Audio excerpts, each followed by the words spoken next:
ಇನ್ನು auto gas ಸಮಸ್ಯೆ ಯಾಕೋ ಸರಿ ಹೋಗುವಂಥ ಲಕ್ಷಣಗಳು ಕಾಣ್ತಾ ಇಲ್ಲ. ಪಾಪ ಚಾಲಕರ ಬದುಕು ಬೀದಿಗೆ ಬಂದು ನಿಂತಿದೆ. ಗೊಳೋ ಅಂತ ಇದ್ದಾರೆ, ಅಳ್ತಾರೆ ಚಾಲಕರು. ನಮ್ಮ ಮುಂದಿನ ಸ್ಥಿತಿ ಏನು ಅಂತ.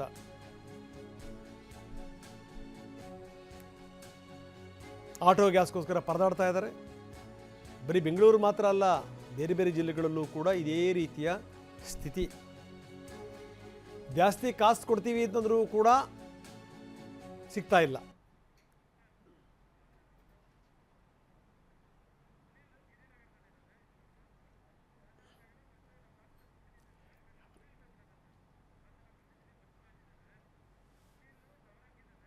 ಬನ್ನಿ, ನಮ್ಮ ಪ್ರತಿನಿಧಿ ಸುನಿಲ್ ಈಗ ನವರಂಗ ಮುಂಭಾಗದಲ್ಲಿದ್ದಾರೆ. ಜೊತೆಗೆ ನಮ್ಮ ಹಾಸನದ ಪ್ರತಿನಿಧಿ ಕೂಡ ಜಾಯ್ನ್ ಆಗಿದ್ದಾರೆ. ಕಿರಣ್ ಸೂರ್ಯ ಕೂಡ ನಮ್ಮ ಜೊತೆಗೆ ಜಾಯ್ನ್ ಆಗಿದ್ದಾರೆ. ಸುನಿಲ್ ನಮ್ಮ ಜೊತೆಗೆ ಸಂಪರ್ಕದಲ್ಲಿದ್ದಾರೆ. ಸುನಿಲ್, ನೋಡ್ತಾ ಇದ್ದೀವಿ ಬೆಳಗ್ಗಿನಿಂದ ನಿರಂತರವಾಗಿ ನಾವು ನಾನ್ ಸ್ಟಾಪ್ ಕವರೇಜನ್ನು ಕೊಡ್ತಾ ಇದ್ದೀವಿ. ಸ್ಥಿತಿಗತಿಗಳು ಯಾವ ರೀತಿ ಇದೆ ಅಂತ. ನೀವೆಲ್ಲಿದ್ದೀರಿ? ಅಲ್ಲಿನ ಸ್ಥಿತಿಗತಿಗಳೇನು? ರಂಗನಾಥ್, ಪ್ರಮುಖವಾಗಿ ಆಟೋ ಚಾಲಕರ ಈ ಒಂದು ಪರಿಸ್ಥಿತಿ ಸಮಸ್ಯೆಯಿಂದ ತೋರಿಸುವಂತ ಕೆಲಸವನ್ನ ಟಿವಿನ ನಿರಂತರವಾಗಿ ಮಾಡ್ತಾ ಇದೆ. ನಾನೀಗ ನವರಂಗ್ ಬಳಿ ಇರುವಂತಹ ಒಂದು ಆಟೋ ಬಂಕ್ ನಲ್ಲಿ ನೀವು ದೃಶ್ಯದಲ್ಲಿ ನೋಡ್ತಾ ಈಗಾಗಲೇ ಬಂಕ್ ಮಾಲೀಕರು ಒಂದು ವಿನಂತಿಯನ್ನು ಕೂಡ ಮಾಡಿದ್ದಾರೆ. ಎಲ್ಲಾ ವಾಹನಗಳಿಗೂ ಆಟೋ ಗ್ಯಾಸ್ ಗರಿಷ್ಠ ಪ್ರಮಾಣ 400 ರೂಪಾಯಿಗೆ ಮಾತ್ರ ಹಾಕಲಾಗುತ್ತೆ ಅಂತೇಳಿ. ಯಾಕೆಂದ್ರೆ ಈಗಾಗಲೇ ಆಟೋ ಗ್ಯಾಸ್ ಅಭಾವ ಹೆಚ್ಚಾಗ್ತಾ ಇದೆ. ಈ ಒಂದು ಹಿನ್ನೆಲೆಯಲ್ಲಿ ಮಾಲೀಕರು ಕೂಡ ಇಲ್ಲಿ ಸಮಸ್ಯೆಗಳಾಗಬಹುದು, ಆಟೋ ಚಾಲಕರ ಆಕ್ರೋಶಕ್ಕೆ ಸಮಸ್ಯೆ ಆಗುತ್ತೆ, ಆಕ್ರೋಶ ಹೆಚ್ಚಾದ್ರೆ ತೊಂದರೆ ಆಗುತ್ತೆ ಅಂತೇಳಿ 400 ರೂಪಾಯಿಗೆ ಅಷ್ಟೇ ಹಾಕ್ತೀವಿ ಅಂತೇಳಿ ಮಿತಿಯನ್ನು ಕೂಡ ಮಾಡಿದ್ದಾರೆ. ಆದ್ರೂ ಕೂಡ ದೊಡ್ಡ ಮಟ್ಟಿಗೆ ಈಗಾಗಲೇ ನವರಂಗ್ ಸರ್ಕಲ್ ಬಳಿ ಆಟೋ ಚಾಲಕರ ಕ್ಯೂ ಕೂಡ ಕಂಡು ಬರ್ತಾ ಇದೆ. ಬೆಳಗಿನಿಂದಲೂ ಕೂಡ ಬೆಳಗ್ಗೆ 4-5 ಗಂಟೆಯಿಂದಲೂ ಕೂಡ ಆಟೋ ಚಾಲಕರು ಕ್ಯೂನಲ್ಲಿ ನಿಂತು ಗ್ಯಾಸ್ಗಾಗಿ ಕಾಯ್ತಾ ಇರುವಂತಹ ದೃಶ್ಯಗಳು ಕೂಡ ಕಂಡು ಬರ್ತಾ ಇದೆ. ಯಾಕಂದ್ರೆ ಸಂಪೂರ್ಣವಾಗಿ ಆಟೋದ ಮೇಲೆ ಇಡೀ ಕುಟುಂಬವನ್ನ ಅವಲಂಬಿತವಾಗಿರ್ತಾರೆ. ಆದ್ರೆ ಒಂದ್ ಕಡೆ ಬಾಡಿಗೆಯನ್ನು ಮಾಡಬೇಕು, ಆದ್ರೆ ಬಾಡಿಗೆಯನ್ನು ಮಾಡ್ಲಿಕ್ಕೆ ಗ್ಯಾಸ್ ಕೂಡ ಸಿಗ್ತಾ ಇಲ್ಲ. ಅದರಲ್ಲೂ ಕೂಡ 400 ರೂಪಾಯಿ ಗ್ಯಾಸ್ ಹಾಕಿದ್ರೆ ಆಟೋ ಚಾಲಕರು ಹೇಳುವ ಪ್ರಕಾರ ಕೇವಲ ನಾವು 700ರಿಂದ 800 ರೂಪಾಯಿ ದುಡಿಬೇಕಾಗುತ್ತೆ. ಮತ್ತೆ ನಾವು ದುಡಿಮೆಯನ್ನ ಮಾಡಬೇಕು ಅಂತಂದ್ರೆ ಮನೆಗೆ ಹೋಗದಲ್ಲೇ ಮತ್ತೆ ಇಲ್ಲಿ ಬಂದು ಇಲ್ಲೇ ನಿದ್ದೆ ಊಟ ಬಂದ್ಬಿಟ್ಟು ಕಾಯಬೇಕಾದ ಪರಿಸ್ಥಿತಿ ಅಂತೇಳಿ ಆಟೋ ಚಾಲಕರಿದ್ದಾರೆ. ಅವ್ರನ್ನ ನಾನು ಮಾತಾಡಿಸ್ತಾ ಹೋಗ್ತೀನಿ. ಸರ್, ಈಗ ಕನ್ನಡ ಮಾತಾಡಿ ಸರ್. ಸರ್, ಏನ್ ಸಮಸ್ಯೆ ಆಗ್ತಾ ಇದೆ, ಹೇಗಾಗ್ತಾ ಇದೆ? ಸರ್, ಇವಾಗ ಏನಾಗಿದೆ ಅಂದ್ರೆ ಈ ಆಪ್ಗಳು ಬಂದು ನಮಗೆ ಅದೇ ರೇಟ್ ಫಿಕ್ಸ್ ಆಗಿದೆ. ಇಲ್ಲಿ ನೋಡಿದ್ರೆ ಗ್ಯಾಸ್ ರೇಟ್ ರೈಸ್ ಆಗಿದೆ. ನಮಗೆ ಪ್ರಾಬ್ಲಮ್ ಆಗ್ತಾ ಇದೆ. ಇದರಿಂದ ನಮಗೆ ನಿಜವಾಗ್ಲೂ ಕೆಲವರು ಬಾಡಿಗೆ ಡ್ರೈವರ್ಗಳು ತುಂಬಾ ಕಷ್ಟ ಆಗುತ್ತೆ. ಓನರ್ಗೆ 450-350 ಕೊಡಬೇಕಾಗುತ್ತೆ. ಡ್ರೈವರ್ಗಳು ತುಂಬಾ ಕಷ್ಟಪಡ್ತಾರೆ. 400 ರೂಪಾಯಿ ಹಾಕಿದ್ರೆ ನಿಮಗೆ ಎಷ್ಟು ದುಡಿಬಹುದು, ಎಷ್ಟು ಲೀಟರ್ ಬರುತ್ತೆ, ಹೇಗೆ ಅಂತೇಳಿ? 400 ರೂಪಾಯಿ ಹಾಕಿದ್ರೆ ಒಂದು 700ರಿಂದ 800 ರೂಪಾಯಿ ದುಡಿಬಹುದು ಸರ್, ಅಷ್ಟೇ ಇವತ್ತಿನ ರೇಟ್ಗೆ. 700ರಿಂದ 800 ರೂಪಾಯಿ ಅಷ್ಟೇ ದುಡಿಲಿಕ್ಕಾಗುತ್ತೆ ಅಂತ. ಯಾಕೆಂದ್ರೆ ರಾತ್ರಿ ಇಡೀ ಇಲ್ಲಿಗೆ ಅವರು ಬಿಟ್ಟು ಮನೆ ಮಠ ಬಿಟ್ಟು ಬೀದಿಯಲ್ಲಿ ಕಾಯುವಂತ ಪರಿಸ್ಥಿತಿ ಎದುರಾಗಿದೆ. ನೀವು ಹಿಂಭಾಗದಲ್ಲಿ ನೋಡ್ತಾ ಹೋದ್ರೆ ಆಟೋ ಚಾಲಕರ ಕ್ಯೂ ಎಷ್ಟಿದೆ ಸ್ಪಷ್ಟವಾಗಿ ಗೊತ್ತಾಗುತ್ತೆ.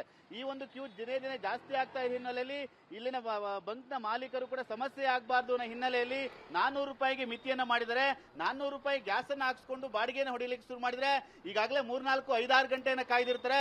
ಮತ್ತೆ ಬಾಡಿಗೆ ಸಿಗ್ಬೇಕಾಗುತ್ತೆ. ಅದರಿಂದ ಮತ್ತೆ ಮನೆಗಳಿಗೆ ಹೋಗ್ಬೇಕು, ಅದನ್ನು ಮುಗಿಸಿ ಮತ್ತೆ ಆಟೋ ಗ್ಯಾಸ್ಗಾಗಿ ಕ್ಯೂ ನಿಲ್ಲುವಂತ ಪರಿಸ್ಥಿತಿ ಯಾವ ರೀತಿ ಆಗಿದೆ ಅಂತಂದ್ರೆ ಆಟೋ ಚಾಲಕರ ಬದುಕು ಗಂಟೆಗಟ್ಟಲೆ ಬೀದಿಯಲ್ಲಿ ಕಾಯುವಂತ ಪರಿಸ್ಥಿತಿ ನಿರ್ಮಾಣವಾಗಿದೆ.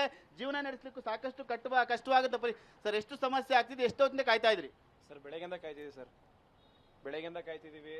ಇಲ್ಲಿಂದ 1 ಕಿಲೋಮೀಟರ್ ಅರ್ಧ ಕಿಲೋಮೀಟರ್ ಗಟ್ಟಲೆಗೆಲ್ಲ ಪೂರ್ತಿ ಕ್ಯೂ ಅಲ್ಲಿದೆ. ನಮಗೆ ಯಾರು ಸಹಕಾರ ಕೊಡ್ತಿಲ್ಲ ಸರ್. ಸಮಸ್ಯೆ ದೊಡ್ಡ ಮಟ್ಟಿಗೆ ಆಗ್ತಿದೆ. ಈಗ 400 ರೂಪಾಯಿ ಅಷ್ಟೇ ಹಾಕ್ತಿವಿ ಅಂತ ಹೇಳ್ತಾ ಇದ್ದಾರೆ. ಇದರಿಂದ ಅನುಕೂಲ ಆಗುತ್ತಾ, ಹೇಗೆ? ಸರ್, ಅನುಕೂಲ ಆಗಲ್ಲ ಸರ್. 400 ರೂಪಾಯಿ ನಿಲ್ಲಾಗಿಸ್ಕೊಂಡ್ವಿ ಅಂತ ಅಂದ್ರೆ ಏನೊಂದು 50 ಕಿಲೋಮೀಟರ್ ಹೋಗ್ಬೋದು ಅನ್ಕೊಳ್ಳಿ. ಮತ್ತೆ 50 ಕಿಲೋಮೀಟರ್ ಕಳೆದ್ರೆ ಮತ್ತೆ ಅಲ್ಲೇ ಸುಮ್ಮನೆ ಟೈಮ್ ವೇಸ್ಟ್. ದಿನ ಪೂರ್ತಿ ನಮ್ದೆಲ್ಲ ಟೈಮ್ ವೇಸ್ಟ್ ಆಗ್ತಿದೆ ಸರ್. ಈಗ ಊಟ ತಿಂಡಿ ನಿದ್ದೆ ಎಲ್ಲ ಆಟೋದಲ್ಲೇ ಕಳೆಯೋ ಪರಿಸ್ಥಿತಿ. ಮನೆಗೆ ಏನಾರು ಹೋಗ್ಲಿಕ್ಕೆ ಆಗ್ತಿದ್ಯಾ? ಮನೆಗೆ ಹೋಗಿ ಆಗ್ತಿಲ್ಲ ಸರ್. ಮನೆಗೆ ಹೋಗಕ್ಕಂತೂ ಆಗ್ತಾನೆ ಇಲ್ಲ. ಇಲ್ಲಿ ಬಂಕಲ್ಲಿ ಗ್ಯಾಸ್ ಇದೆ ಅಂತ ಬಂದ್ವಿ. ನಾವು ರಾತ್ರಿ ಬಂದು ಗಾಡಿ ಹಾಕೊಂಡು ಮಲ್ಕೊಂಡಿದ್ವಿ. ಈಗ ಮತ್ತೆ ನಾವು ಮತ್ತೆ ಗ್ಯಾಸ್ ನಿಂತ್ಕೊಂಡಿದ್ವಿ. ಈಗ ರಾತ್ರಿ ಬಂದಿರೋದು ಗಾಡಿಯಲ್ಲೇ ಮಲ್ಕೊಂಡು ಮದಿಗೆ ಹಾಕ್ತಾರೆ ಸರ್ ಗ್ಯಾಸ್ ನಾವೀಗ. ರಂಗನಾಥ್, ಇದು ಆಟೋ ಚಾಲಕರ ನೋವಿನ ಮಾತು. ಯಾಕಂದ್ರೆ ಮನೆಗೆ ಹೋಗ್ಲಿಕ್ಕೆ ಆಗಂತ ಪರಿಸ್ಥಿತಿ ನಿರ್ಮಾಣವಾಗಿದೆ. ಒಂದು ಈಗ 400 ರೂಪಾಯಿ ಹಾಕಿದ್ರೆ ಕೇವಲ ಒಂದು 50 ಕಿಲೋಮೀಟರ್ 60 ಕಿಲೋಮೀಟರ್ ಹೋಗ್ಬೋದು, ಮತ್ತೆ ನಿಲ್ಲುವಂತ ಪರಿಸ್ಥಿತಿ ನಿರ್ಮಾಣವಾಗಿದೆ ಮಾತನ್ನು ಕೂಡ ಹೇಳ್ತಾ ಇರುವಂತ ರಂಗನಾಥ್. ಓಕೆ, ನೀವು ಸಂಪರ್ಕದಲ್ಲಿ ಕಿರಣ್ ಸೂರ್ಯ ಸೀತಾ ಸರ್ಕಲ್ನ ಮುಂಭಾಗದಲ್ಲಿದ್ದಾರೆ, ಗಿರಿನಗರದಲ್ಲಿ. ಕಿರಣ್, ಕೇಳ್ತಾ ಇದ್ರಿ ಸ್ಥಿತಿಗತಿಗಳು ಯಾವ ರೀತಿ ಇದೆ ಅಂತ. ಅಲ್ಲಿಯ ಸ್ಥಿತಿಗತಿಗಳು ಕೂಡ ಇದಕ್ಕಿಂತ ಭಿನ್ನವಾಗೇನೂ ಇಲ್ಲ. ಏನಂತಾರೆ ಆಟೋ ಚಾಲಕರು?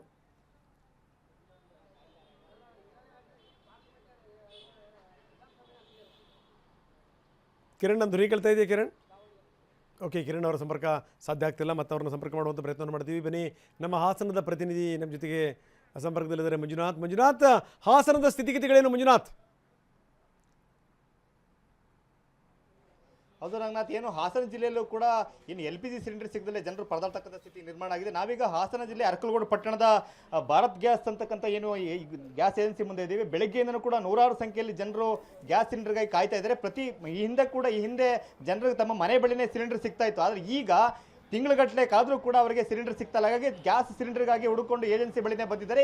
ಇವಾಗ ಸ್ವಲ್ಪ ಜನ ಕಡಿಮೆ ಆಗಿದ್ದಾರೆ, ಕಾರಣ ಇವತ್ತಿನ ಸ್ಟಾಕ್ ಖಾಲಿ ಆಗಿದೆ. ನಮಗೆ ಆ ಸ್ಟಾಕ್ ಕೂಡ ಗಮನಿಸಬಹುದು. ಬಹುತೇಕ 3 ವಾಹನಗಳಲ್ಲಿ ನಿಂತಿದ್ದೇವೆ, ಯಾವ ಕೂಡ ಲೈನ್ಗೆ ಹೋಗ್ತಾ ಇಲ್ಲ. ಎಲ್ಲರೂ ಕೂಡ ಇಲ್ಲೇ ಹುಡ್ಕೊಂಡು ಬರ್ತಿದ್ದಾರೆ. ಎಲ್ಲವೂ ಕೂಡ ಖಾಲಿ ಸಿಲಿಂಡರ್ಗಳು. ಇವತ್ತು ಕೇವಲ 80 ಜನರಿಗೆ ಮಾತ್ರ ಟೋಕನ್ ಅನ್ನು ಕೊಟ್ಟಿದ್ರು. 2 ದಿನ 3 ದಿನ ಕಾದರೂ ಕೂಡ ಸಿಲಿಂಡರ್ ಸಿಗ್ತಾ ಇಲ್ಲ ಅಂತಕ್ಕಂಥ ಆಕ್ರೋಶ ಜನರಿಂದ ವ್ಯಕ್ತ ಆಗ್ತಾ ಇದೆ. ಸೊ ಗ್ರಾಮೀಣ ಭಾಗದಲ್ಲಂತೂ ಅತ್ಯಂತ ಹೆಚ್ಚಿನ ಸಮಸ್ಯೆ ಕಾಡ್ತಾ ಇದೆ. ಈಗ ನಮ್ಮ ಜೊತೆ ಒಬ್ಬರು ಇದ್ದಾರೆ, ಇವರು 3 ದಿನಗಳ ಬಳಿಕ ಈಗ ಅವರಿಗೆ ಸಿಲಿಂಡರ್ ಸಿಕ್ಕಿದೆ. ಸರ್, ಇವೆ ಯಾವತ್ತು ಬುಕ್ ಮಾಡಿದ್ರಿ? ಸಿಲಿಂಡರ್ ಯಾವತ್ತು ಸಿಕ್ತು? ಸರ್ 25 ತಾರೀಕು ಬುಕ್ ಮಾಡಿರೋದು. 25 ತಾರೀಕು ಬುಕ್ ಮಾಡಿರೋದು. ನಾವು 4 ದಿವಸದಿಂದ ಬಂದು ಹೋಯ್ತಾ ಇದ್ದೀವಿ. ಇವತ್ತು ಅದನ್ನು ಕೊಟ್ಟವ್ರೆ ರಿಕ್ವೆಸ್ಟ್ ಮಾಡ್ಕೋದಕ್ಕೆ. 25 ತಾರೀಕು ಬುಕ್ ಮಾಡಿರೋದು ನಾವು. ನಮಗೆ ಡೆಲಿವರಿ 26ನೇ ತಾರೀಕು ಬಂದೈತೆ, ಆದರೂ ನಮಗೆ ಇಲ್ಲಿ ಡೆಲಿವರಿ ಕೊಡಲಿಲ್ಲ. ನಾವು ರೂಟಿಗೆ ಬರ್ತದೆ, ಹೋಗಿ ರೂಟಿಗೆ ಬರ್ತದೆ ಅಂತಲೇ ಹೇಳ್ತಿರು. ನಾವು ದಿನ ರೂಟಿಗೆ ಬರ್ತದೆ ಅಂತ ಕಾಯೋದು, ರೂಟ್ನಲ್ಲಿ ಇಳಿಸೋಕ್ಕೆ ಇಲ್ಲ. ಅವ್ರು ಎಲ್ಲಿಗೆ ತಗೋಯ್ತಾರೆ, ಏನು ಮಾಡ್ತಾರೆ ನಮ್ಗೆ ಒಂದು ಗೊತ್ತಿಲ್ಲ.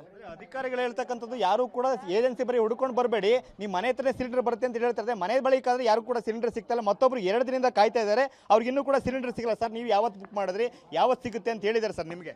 ಬುಕ್ ಮಾಡಿ ಕಳೆದ ತಿಂಗಳು ಬುಕ್ ಮಾಡಿದ್ದೆ ಸರ್. 25ನೇ ತಾರೀಕು ಕೊಟ್ಟಿದ್ರು. 25ನೇ ತಾರೀಕು ಬರೋ ಹೊತ್ತಿಗೆ ಇಲ್ಲ, ನೆನ್ನೆಲೆ ನಾವು 26ಕ್ಕೆ ಬಂದ ಕೆಲಸ ಇತ್ತು. ಇಲ್ಲ 25ಕ್ಕೆ ಬರಬೇಕು, ನೀವು ಇವತ್ತು ಬಂದರೆ ಕೊಡಲ್ಲ ಅಂತ ವಾಪಸ್ ಕಳಿಸಿದ್ರು. ಮತ್ತು ಇವತ್ತು 4ನೇ ತಾರೀಕು 3ನೇ ತಾರೀಕು ಹೇಳಿದರು ಡೇಟ್ ಇದೆ. ಹಾಗಾಗಿ ಬೆಳಗ್ಗೆ 7:15 ಬಂದು ಕಾಯ್ತಾ ಇದ್ದೀವಿ ಸರ್. ಇನ್ನೂ ಇಷ್ಟೊತ್ತಾದರೂ ಇನ್ನೂ ಸಿಕ್ಕಿಲ್ಲ. ಊಟನೂ ಮಾಡಿಲ್ಲ, ತಿಂಡಿನೂ ತಿಂದಿಲ್ಲ, ಕಾಫಿನೂ ಕುಡಿದಿಲ್ಲ, ಕಾಯ್ತಾ ಕೂತಿದ್ದೀವಿ ಇಲ್ಲಿ. 81ನೇ ನಂಬರು ಅಂತ ಹೇಳ್ತಾ ಇದ್ದಾರೆ, ಇನ್ನೂ ಕೊಟ್ಟಿಲ್ಲ. ಈಗೇನೋ 70 ಓಡ್ತಾ ಇದೆಯಂತೆ. ಗಾಡಿಗಳು ಒಂದು ತಿಂಗಳಿಂದಲೂ ಒಬ್ಬರೂ ಬಂದಿಲ್ಲ ಸರ್. ಗಾಡಿ ಮನೆ ಬಾಗಿಲಿಗೆ ಬರೋದು ಮೊದಲು ಒಳ್ಳೆ ಸಪ್ಲೈ ಇತ್ತು. ಈಗ 1 ತಿಂಗಳಿಂದ ಯಾವ ಗಾಡಿ ಬಂದಿಲ್ಲ. ಬರುತ್ತೆ ಅಂತಾರೆ. ನಾವು ಮನೆ ಹತ್ರ ಕಾದು ಸಾಕಾಗೋಯ್ತು. ಆಮೇಲೆ ಲಾಸ್ಟಿಗೆ ಇಲ್ಲಿ ಬಂದಿದ್ದೀವಿ, ಇಲ್ಲೂ ಕಾಯೋದೇ ಆಗೋಯ್ತು. ಒಂದು ಸಿಲಿಂಡರ್ಗೆ 923 ರೂಪಾಯಿ ಬಿಲ್ ಮಾಡ್ತಾರೆ. ಆದರೆ ಇಲ್ಲಿ ಹುಡ್ಕೊಂಡು ಬಂದರೆ, ಬೆಳಗ್ಗೆ ಬಂದರೆ ತಿಂಡಿ ತಿನ್ನಬೇಕು, ಮಧ್ಯಾಹ್ನ ಊಟ ಮಾಡಬೇಕು, ಕುಡಿ ನೀರು ತಗೋಬೇಕು, ಅದಕ್ಕೆ 100-200 ರೂಪಾಯಿ ಹೆಚ್ಚುವರಿ ಖರ್ಚಾಗ್ತಿದೆ. ಹಾಗಾಗಿ ಆದಷ್ಟು ಬೇಗ ನಮ್ಮ ಸಮಸ್ಯೆನ ಬಗೆಹರಿಸಿ ಅಂತಕ್ಕಂಥ ಆಗ್ರಹವನ್ನು ಜನರು ಮಾಡ್ತಿರ್ತಕ್ಕಂಥದ್ದು ರಂಗನಾಥ್. ಓಕೆ, ಧನ್ಯವಾದ ತಮ್ಮೆಲ್ಲ ಮಾಹಿತಿಗೆ. ಇನ್ನು ಮುನಿಯಪ್ಪನವರಿಗೆ ಈಗಾಗಲೇ ವಾರ್ನಿಂಗನ್ನು ರವಾನಿಸಿದ್ದಾರೆ ಆಟೋ ಚಾಲಕರು. ಅವರೆಲ್ಲ ನೋಡಿ, ಸೋಮವಾರದೊಳಗಡೆ ನೀವೇನಾದರೂ ವ್ಯವಸ್ಥೆ ಮಾಡಲಿಲ್ಲ ಅಂತಂದರೆ ನಿಮ್ಮ ಮನೆಗೆ ಮುತ್ತಿಗೆ ಹಾಕ್ತೀವಿ ಆಟೋ ಸಮೇತ ಅನ್ನುವಂಥ ಒಂದು ಸಂದೇಶ.